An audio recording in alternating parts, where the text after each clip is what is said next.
And welcome again. This is Ted Hicks from Late Night Parents. Ways to follow the show, latenightparents.com. Somewhat of a virtual show today. Big shout out to 1240 AM WGBB. Brian Graves is in the building. Usually across from me is Richie V, Richard C. Valdez. I see the chair, and either you're into vaporware. I'm there. Or I'm virtually there. You're virtually here. What's going on, Teddy? What's going on, man? How you doing? I'm doing all right. Doing good. How are you? Pretty good. Another week, another weekend. Started the show a little late due to me with I had forgot something at the house, and I said, no, I'm not going to make a visit this week to the studio. So what you're saying is your 5-minute trip turned into a 7-minute trip. It turned into an 8.5-minute trip. Okay. And the fact that it's snowing. Yeah, it is. I was outside a few minutes ago, and I was like, wow, it is starting to come down now, as they said it would. Yes, so yes. All of our friends and family out there and our listeners out here in Long Island, please be careful tonight, this Friday night. The storm is coming in. Heed the warnings. Stay off the roads if at all possible. It is going to get pretty bad for a few hours. Be careful. Totally. Hey, as we potentially morph from NYC schools being closed to, on a serious note, Rich, no criminal charges were mentioned this weekend against the police officers in Sacramento, California, with the police shooting of Stephen Clark. My one question to you. Yes, sir. Where have we seen this before? Yeah, we've seen it many times, and I'm not going to try to second-guess anything or anyone. I mean, what happens here is because, and I don't necessarily agree with it, being the full police supporter that I am, but, I mean, you kind of still give officers a little more leeway than you do the regular civilians. I personally believe everyone should be held to the same standards, just because it's better safe than sorry. I mean, you know, they were not found responsible because they honestly, they're being reported and saying that they honestly and truly felt that, he had a gun in his hand and that they didn't know it was a phone, and that's why the poor man had to die on his grandmother's yard. Right. And get shot at 20 times. I mean, right. I will still say, in that moment, multiple officers, people do have to understand it's never going to be, fire one shot, look and see Understood. It's the person and all that. It sounds excessive, and I'm not saying that it's not, but no, you can't immediately just jump on a number of shots. But, I mean, you have to give it that half a second, a little bit more look, see, be sure. Because I don't think if a civilian was in the same situation that it would have turned out with the same rule of justification. So I guess the only thing left is for the family to sue in a civil suit? Right. That's always an option out there. And I mean, even as we speak, they've got malls shut down out there. There are protests. Oh, yeah. Nothing wrong with that. It's a tragedy all around. I mean, again, yes, the man had allegedly, I don't know if he had actually committed the crime that they were chasing him for in the first place, but it wasn't a crime that deserved the punishment that was handed out to the poor man. It's just bad all around. Again, we've been seeing it. I mean, the only thing is, police shootings really are a minimal percentage. Nothing is insignificant. It is a minimal percentage of shootings in general. The thing is, of course, we just hear about just about every single one of them that happens because it does usually involve the taking of a life or the endangerment of a life. So we hear about it all the time. I think last week you and I were talking in post-pro about Officer Simonson. Yes. And just talking about there's just like a sadness I mean, and it's whether the person is a civilian, whether the person is an officer. This is a life no longer here. Right. So there's a father that's no longer here, and there's children, and granted, the children will be taken care of to the best of the ability. But, in a civilian's case, if this gentleman was a father, I believe he was, I mean, what else is there? It's you sue for a civil case, they give you this nominal, this fee, and that's that. And that's that, right. There, and the answer is usually, well, the community and law enforcement need to work together, and we'll take this time to heal. So you get two lines. What else could be done? Right. What else could be done? I mean, this is a discussion in its own, because we see this far too often. And when go ahead. I was thinking about this, after hearing verdicts and everything else. And when you look at it, again, we are from, I'm going to say, the most metropolitan area pretty much in the world. Yes. In New York City, right? And I know from personal experience and from friends' experience, as far as the training that the police go through in our area, again, specifically New York and Long Island, it's not the same training that officers receive in other parts of the country. Okay. There is so much more of a background check. There's so much more of a psychological. There's so much more testing. There's so much more. Everyone, of course, just because it's New York, is going to have more of a cosmopolitan outlook on people. And I'm sorry, but in a lot of local police precinct offices, whatever you want to call them, they don't think they do in cities like ours, and you don't hear about shootings and things like that in cities like ours nearly as much as you do in the backwoods.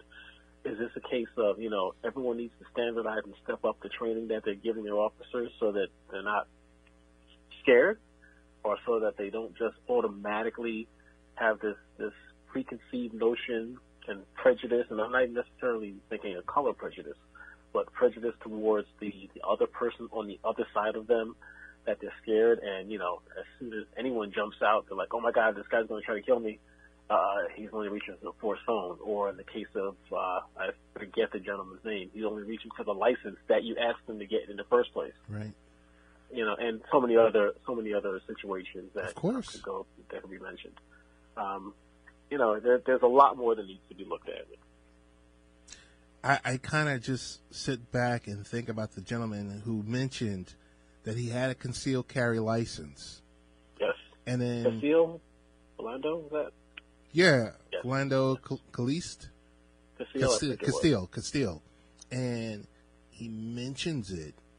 You go through, you check the boxes. Yep. And still, it's the same result. I don't know. I thought that was wrong. Totally, completely, that situation. As a third-party person, that there was no excuse for that. No. We will table this discussion for another time, because I think... No, you know what? Unfortunately, we'll table the discussion until the next time it happens. Yeah, that's strange but true. And unfortunate. Yep. Unfortunate. I know today you were at the Cradle of Aviation Museum for Chocolate Expo. Yeah, what a great experience that was.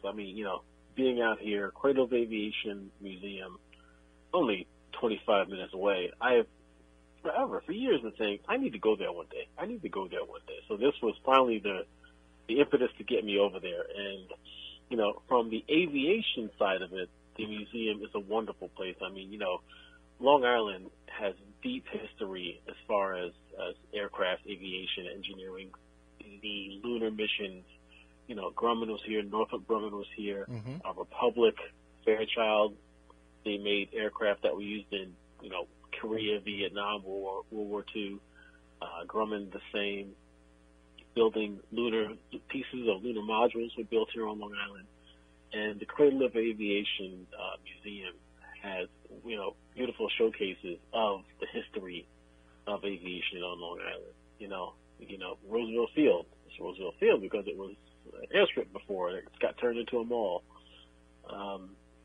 It was just a great experience. I got plenty of pictures. I'll get some posted up on latenightparents.com during the week. Great experience. But the other half of it, of course, was the Chocolate Expo. And that is exactly what it sounds like. It is just vendors with every means of presenting chocolate that you can imagine, plus, great cheeses and wines and hot sauces and pretty much anything, along with tons and tons of candy that you can imagine. And I mean, I had to maintain myself and say I'm just going to get one little piece to taste, which was an amazing piece of chocolate. But so many vendors, so many sites, lots of kids out there having a good time, parents out there with the children. Met a couple of chefs who had been on some of the TV shows like Chopped. They did their own little mini Chopped performance. was able to get and broadcast that live for a little bit. 4 chefs out there cooking, and there were judges to critique. And of course, one chef was pronounced the winner. It's a great experience. I mean, anyone in the area, highly recommend, again, just for the museum piece of it.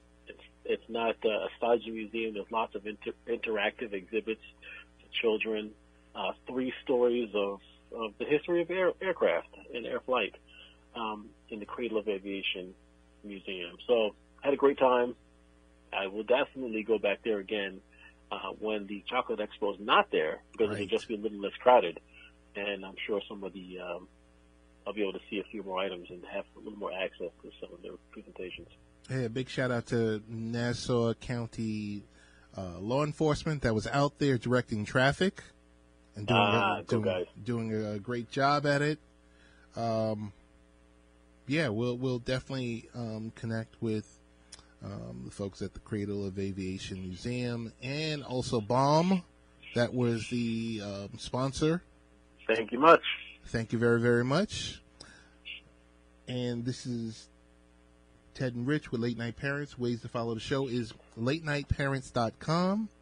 Rich, Tesla Model Y will be unveiled March 14th. Are you going out to the West Coast to be there? I would love to if they give me an invite. Sure. I mean, the Model Y. This is like the mystery vehicle. Yes. There's basically a silhouette of it. We know we believe it's the SUV. It's mostly same parts as the Model 3. So we should think that based upon size and parts, it should also be fairly less expensive in the Tesla family, more than the Model 3, but definitely less than the Model S. And that's kind of, I think, all we know about the car. Pricing and all that, we'll have to wait and find out. But considering that, Tesla did just fully release the $35,000 Model 3, even though that is, really stripped down even for Tesla. The Model Y, if a standard Model 3 is really $45,000 to get into, I'm thinking Model Y is probably going to be like a $50,000 starter. We'll see. I'm looking forward to it, though. I want to see what the car looks like, and if they do the special door wings like the Model X, what kind of mileage they present, all the goodies. It'll be interesting. Oh, okay. I mean, so the big question is, once they unveil this new model, will it be in your local Tesla location so that you can actually see it? Well, didn't they just announce that they're going to close we call them stores, they're not dealerships, they call them stores, that they're going to close the stores as a cost-cutting maneuver? Oh, really? Yeah, because they don't expect that they're going to turn a profit the first quarter, and especially with Model 3s being released with the changes in pricing there, Model Y coming out, they say that the next best way to cut some costs is close the stores, which, I don't know if that's the best obviously they thought about it. It's not like they would have just said it and gone out there without some studies and review and things like that. But I don't know. I think, the best way to get people to get in the vehicle is to give them the easiest opportunity to test drive it. The easiest way to do that is to have a physical store someplace where someone can walk around it, touch it, see it, and then say, all right, let me get the test drive. As I did, a couple of months ago, we talked about that. I think it's a harder sell for someone to say, I'm just going to buy this almost sight unseen online. Right. I don't know if at a town hall. At a town hall, right. Through my 4K screen.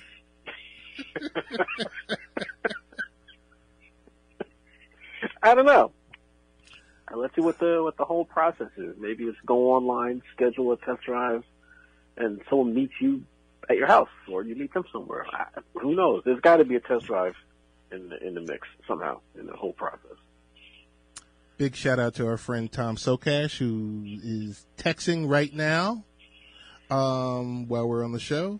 So What's going on? Hey, I guess I should mention to you that a certain person with the last name of Hicks signed a 7-year, $70 million deal.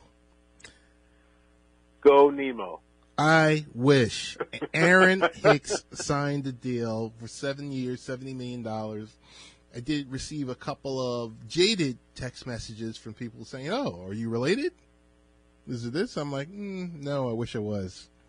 But, so he's my internet nephew, Aaron Hicks. As long as he remembers Uncle Ted. That's it. Something came out earlier this week that our favorite governor, Governor Cuomo, was begging Amazon and or Jeff Bezos to reconsider NYC for HQ2. I mean, he wasn't on the side of turning it down the deal anyway. So, I mean, I'm glad that he's stepping in and, doing something to try to make this happen because, you and I have had those conversations. I think that was completely the wrong move on what was seemingly a complete lack of negotiation. It's not even it doesn't even sound like they gave him a chance to come back and say, all right, well, give us a little less of a deal or let's change this a little bit. And again, personally, I'm like, okay, they want a tax break. That's fine. Because again, you're bringing in $25,000, 25,000 jobs. Each one of those people are going to pay taxes on those jobs. And again, the construction, it's going to bring in so much revenue for the city, for the state. And you're not talking permanent tax breaks. You're giving them a break for a while. And yes, they make a profit of $10 billion or $3 billion, whatever the profit is. Yeah. So what? Okay, fine. They are creating so much. Fine. They're allowed to get a break for that. That's okay with me. But then again, I'm the Republican. But I'm on the fence on the bubble because I like to say I'm, formerly with the Democratic Party, now with the Independent Party, waiting for the paperwork to go through. A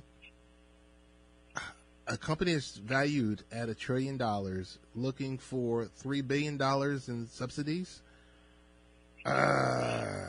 Is it a hard sell? I mean, for everything else that they bring, yes. Right. I think if you can scale back the subsidies, or whatever you can scale back, if you take back 1.5 billion of it, or 1 billion of it. 2 billion. All right, so they come back and say, all right, give us 2 billion in subsidies. What do you say? I say do it. I say do it. It's worth the headache. Granted, you take that 1 billion or that, 0.9999 of, $1 million and then take it and put it towards infrastructure and or the subways, MTA, somehow to make this, stuff work. Because sometimes, we get it. Our transit system is the best in the business. But there's certain times it just doesn't work. Right. And it's getting old. It needs upgrade in so many places. And it's not like things like that are not heard of. In that same area, in Long Island City, go back 25 years, when City Court moved a big piece of their workforce from in Manhattan to Long Island City. Right. They built the first skyscraper in Long Island City, yes. and they helped pay for upgrading the 23rd Street station, all the infrastructure in the area. That was part of the deal. And again, that's 25 years ago, and look at that same area now. Yeah, it's different. Give up 10 years worth or 5 years worth of immediate money to gain a generation's worth down the line. Hey, one thing we will follow up on is in Virginia right now, we're starting to hear grumblings that Amazon is facing some New York style pushback. So we're going to keep our ears to the ground on that one. Okay.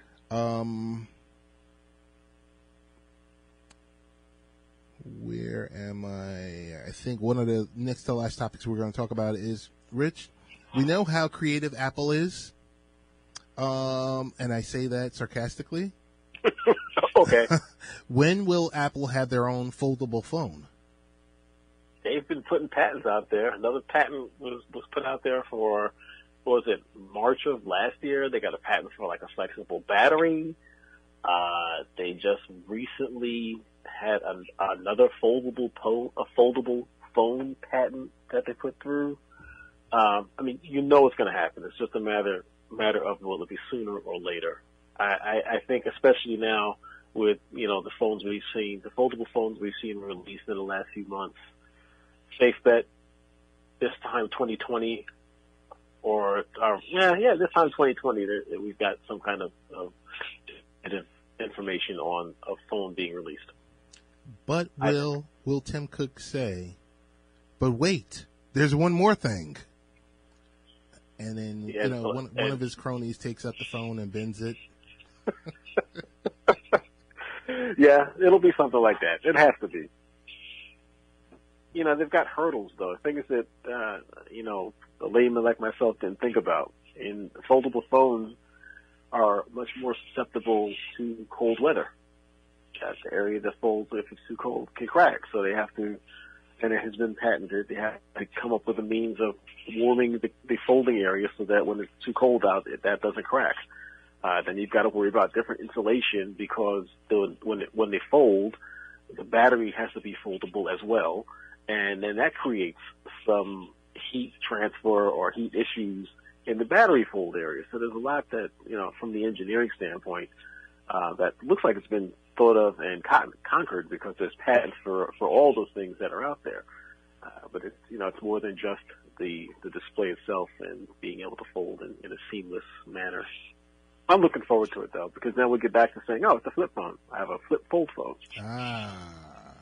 Everything that's old is new again. Yes, it is. Rich, can we just say once and for all the Momo challenge is a hoax? There was so many different cycles were burnt up about the Momo challenge. Is it not? I mean, I've got friends and family members who posted that, they asked their child about it, but I don't know if that was a cut. But it didn't look like it. It looked like it was a genuine message. Mm-hmm. I know I never heard of the Momo challenge before about this time last week, but I don't have kids in that area, and I didn't even bother to ask mine because they're really past that age. Is it a hoax? Was the whole thing, did it really exist? What's the deal? I don't know, but I tell you this much.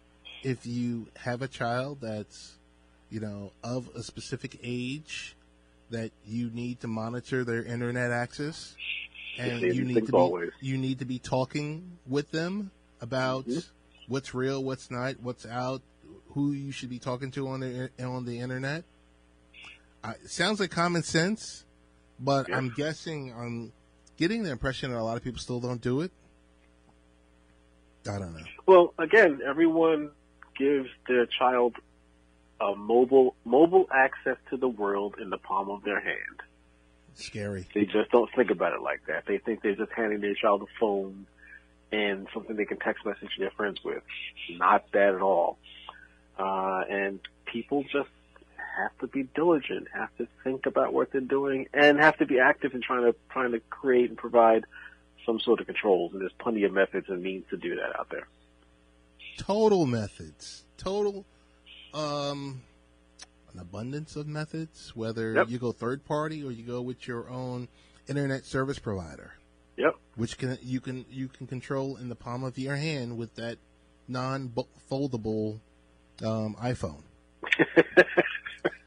Rich, streaming services expedite the demise of satellite TV giants. I think just on the last quarter alone, and that was the last quarter of 2018, I think upwards of 3 million people decided, Dish alone lost 334,000 customers in the last quarter. Crazy. Not that I'm surprised, but that's crazy. DirecTV lost 658,000 subscribers. Charter, 36,000. Comcast, 19,000. Verizon Fios shed 46,000. Last quarter alone. Now, that really says something because, I wonder if there are any providers that had an uptick. Any.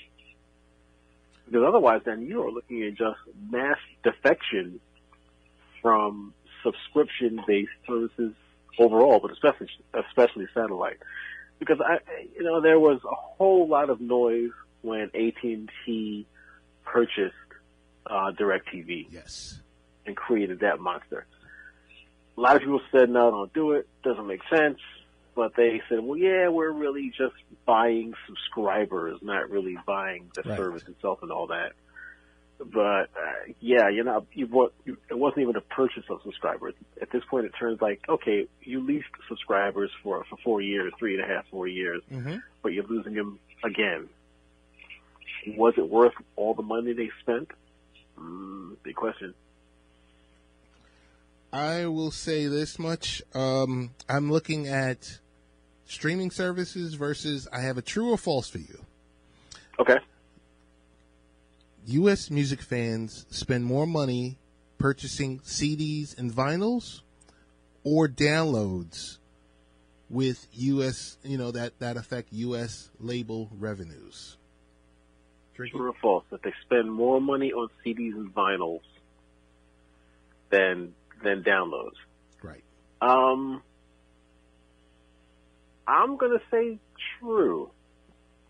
But I don't think it's going to be a huge difference. But I think because we kind of recently have had the big push in vinyl, and streaming services, a lot of people just don't download music anymore; they'll stream it. Right. I think it's what you're seeing there is the choice being made to do the traditional old school, again via CD or vinyl, to have the tactile media versus I just want to listen to it and stream it, versus needing to download it and then save it to something and then play it when that's becoming less and less of a necessity. Correct. But what the big spread is, what are the numbers?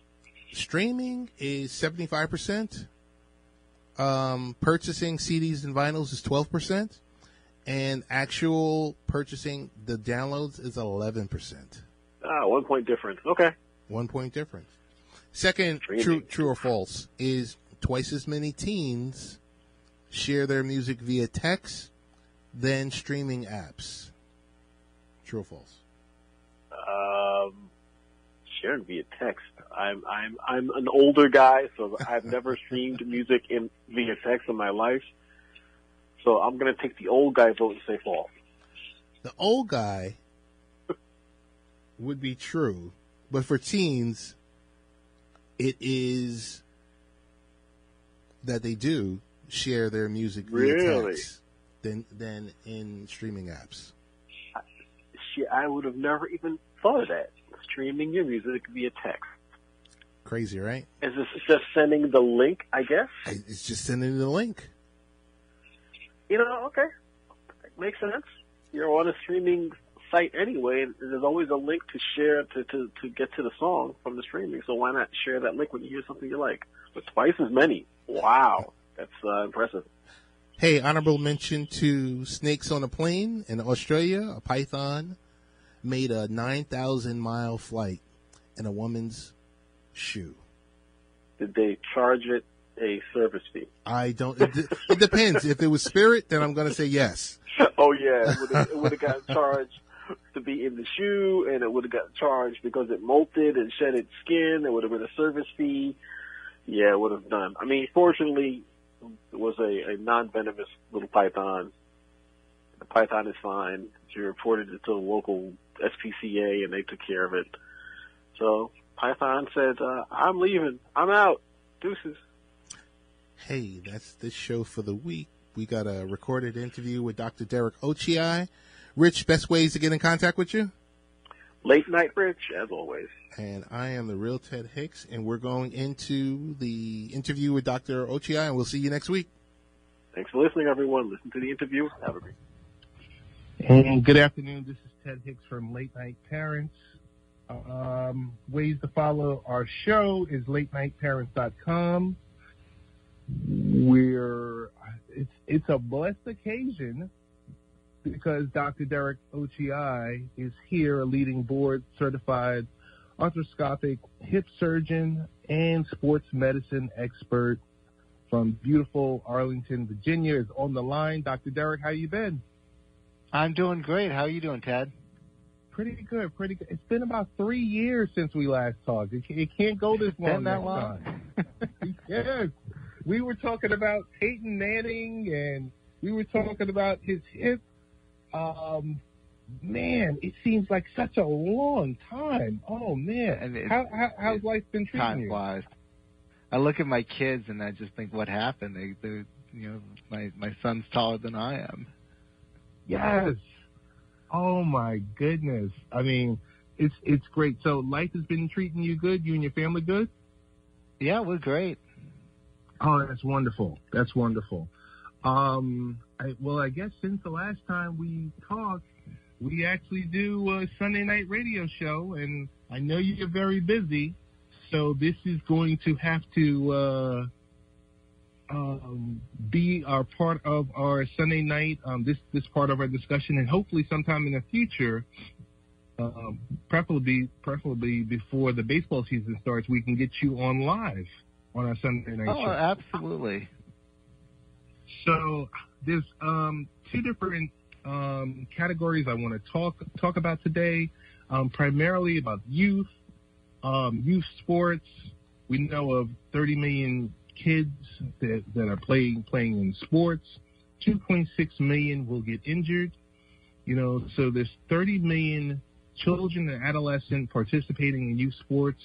Of that 30 million, more than 2.6 million children aged 0 to 19 are treated in emergency departments each year for sports or recreation injuries.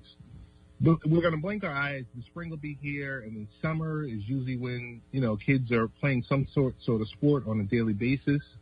Mm-hmm. We'll initially jump into football because my son, for the last 2 years, has been participating in youth football. I got to tell you, Dr. Derek, I've been cringing every time there's a helmet-to-helmet hit, and yeah. I've kind of been asking my son, okay, are we done with this? Are we going into baseball? Are we going to go into lacrosse or something like that? If you can give us, are there precautions that our children should take when participating in sports in general? Well, in general, that's a huge topic because there's so many different sports that youth today have access to, and even more than when you and I were growing up. Like lacrosse, rugby, so many different options. In general, when you're have a youth going out for any sport. I mean, first of all, see if they're interested in it. These sports at young ages, they're not professional athletes. They should bond and enjoy what they're doing, and not just because you think they might be talented at it. They should show an interest in wanting to do that sport. The second really important thing is the coaching. Like especially with football, like football is a collision sport. You cannot get rid of like any type of injury 100%. You can't eliminate concussion 100%. It's impossible in a collision sport. But there are ways that you can, teach, your team, and hopefully the other team coaches are teaching them the same way on how to, more safely participate in that sport. Like proper tackling, like keeping your head up, not using your head as a weapon, and just, grinding that in at an earlier age, as early as they start, is helpful. And helpful to change a culture that will, progress to the NFL eventually, and at that level, because the athletes that are there now are having a really tough time, adjusting to, different, rules because of increased medical information that we've got on the dangers of concussion. Whenever you're starting and have your athletes, young children athletes starting in the sport, before they start, they should start some conditioning because, most orthopedic type injuries are basically in two categories. One is like an overuse, where you're overusing tendons and ligaments and bones and stress fractures because they're not used to that type of stress. And then the other one is, your typical ankle sprains or ankle fractures or wrist fractures, more like a accident while either practicing or playing. Certainly both of those can be minimized by, being in relatively good condition when you start the sport, as opposed to using the sport to get you into shape. You start off in shape, and that can limit the accidents or the injuries on the field or the practice field, because if you start to fatigue and tire, then you're more susceptible to those types of like injuries and fractures and sprains, because you're fatigued and you're still trying to do something. For the overuse, that is what really helps in that is, like, especially in young kids, is not concentrating on just one sport. Like doing more than one sport. If they show a affinity to or an aptitude for, sports, then don't just say, well, we're going to make you a baseball pitcher, or we're going to make you a basketball player. And yeah, you're 10 years old, but you're going to be doing these like AAU teams, and then your youth team, and you'll be playing like one thing year round. It's certainly that leads to potential for overuse injuries, and in young athletes, we're not talking about college level. In young athletes, they really shouldn't specialize. They should be exposed to a multitude of sports, especially if they like a multitude of sports. Dr. Derek, my next question is, so my son, as I mentioned before, he's played youth football for 2 years. He's also into swimming. So I totally agree with you, and you have given excellent advice, because I told him not to totally focus on football, but we got to do other things. We have to do other things. So he spends, during the off seasons, he spends time swimming with his local swim team. But in cases primarily with the football or heavy contact type sports, what happens when your children are sore, or if they get injured? Because usually if my son is sore, or if there's like an ankle sprain or anything, I just pull him out of practice. I'll speak with the coach and leave it at that. But is that usually best practice? Well, I mean, it's for like orthopedic injuries, like injuries to your arms or legs.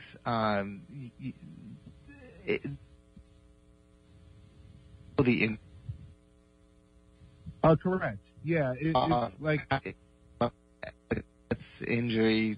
Playing for Washington. That isn't something that you're gonna just like. We'll pull you out of the game and just have you rest your broken leg.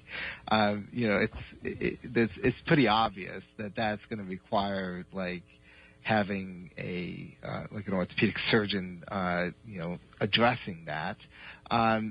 But in general, twist their ankle or they get tackled and their arms stretched out and their wrist is a little sore, then certainly pull them out because they're not a professional athlete. It doesn't really matter whether they play the next quarter. Like a week from now, nobody's even going to remember whether they played a quarter or not.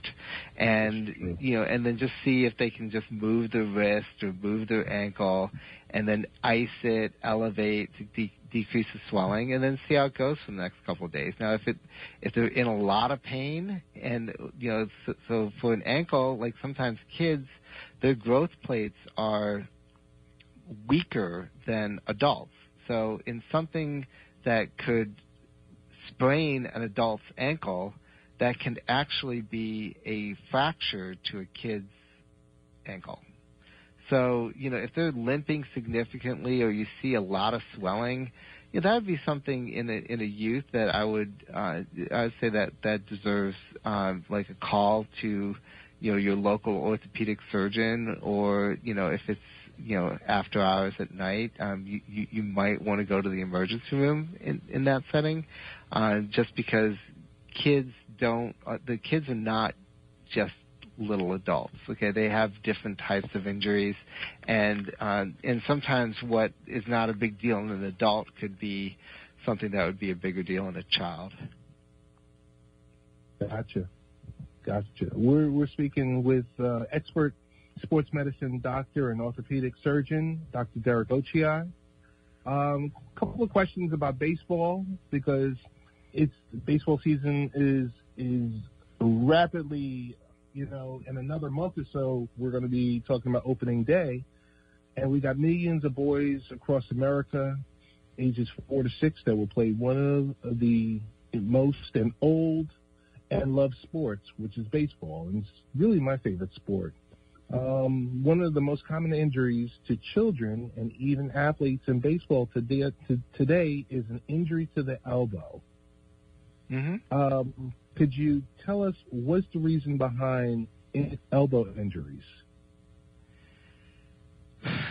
I mean, the number one reason is overuse in pitching.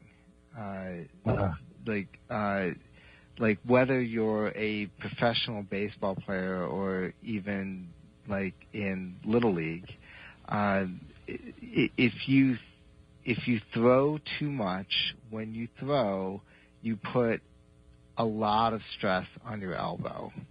And, once you get to a professional level throwing velocity, their velocity is actually reaching the breaking point to the Tommy John ligament. So it's like it is like you're like teetering on an edge when you're at that level, because each pitch, each 99 mile an hour fastball that you're doing is right at the absolute limit that your elbow can actually tolerate physically.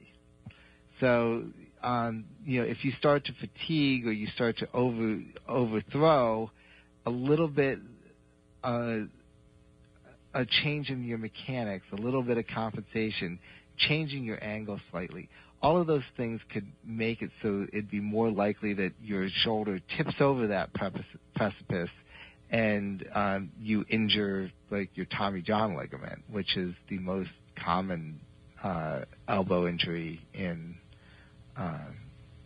pitchers.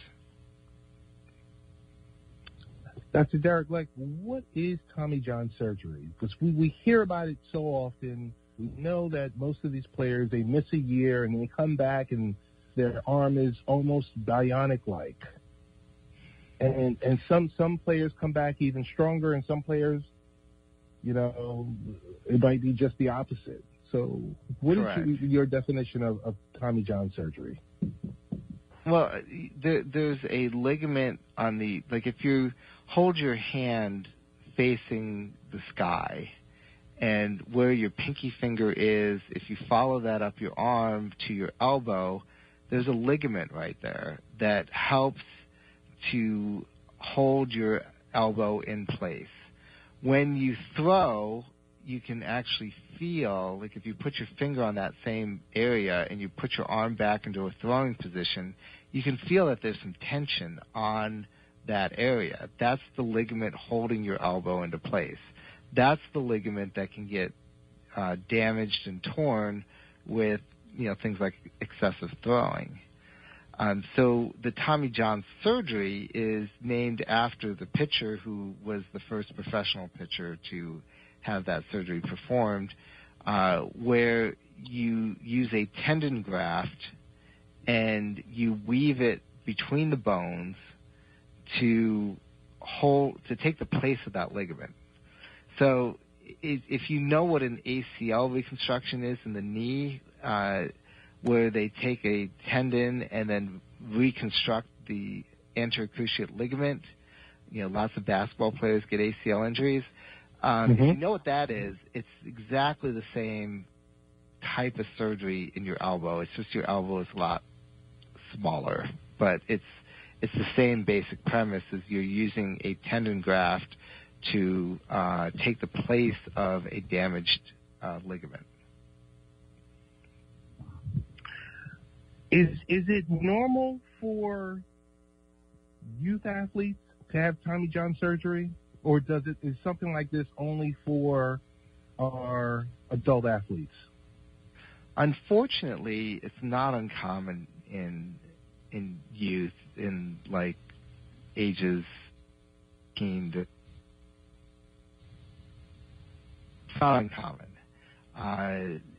We're certainly as as doctors and as medical professionals, we are trying to limit those types of injuries. We're trying to institute pitch counts and have coaches stick to that so that you're not overthrowing and putting more pitches on an elbow, especially as it's still developing and growing. But that injury can still happen. I mean, the throwing motion, a professional baseball player is throwing harder, but they're also bigger, and they've also had more time for their elbow to adapt to the increased stress of throwing at 99 miles per hour. So even in youth, that injury can happen, and while you can limit the chances of it happening with pitch counts, if somebody's going to be a pitcher, it can happen. And we're speaking with sports medicine doctor and orthopedic surgeon, Dr. Derek Ochiai. Dr. Derek, I want to thank you for joining us. This interview will air on our next show. For any of our listeners, if they wanted to get in contact with you or find out about any of your writings or visit you, if they're in the local area, what's the best way they should get in contact with you or find you on social media?